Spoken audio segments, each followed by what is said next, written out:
Колко снимки направихте? Доста са. Хората се интересуват доста от този тип композиция. Вече почти 200 снимки сме направили. Фестивала става? Фестивала става. Доста е добре даже, поне според хората и мнението, които така сондирахме. Доста им харесва. Харесва им и се забавляват определено. Супер. Отворено пространство. Една дума. Отвореното пространство е свобода.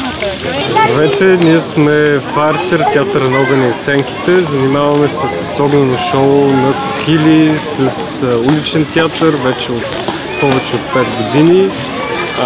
Някои от членовете на групата се занимават с това повече от 12 години. Нашето основно място, където ние правим нашите спектакли, е именно улицата, сред хората, в близост. Ние предпочитаме тези места пред сцените и театрите, защото именно там човек може наистина да се докосне до всеки един от своите зрители. Това е прекрасното на уличния театър. Как възприемате ходенето на трупата из малките градове? В смисъл, какво е за вас това?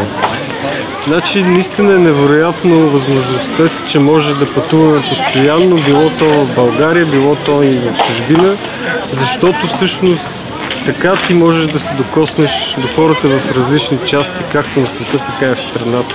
Може да видиш тяхните настроения и дори един и същ спектакъл, който ние правим на различни места, бива възприемен различно.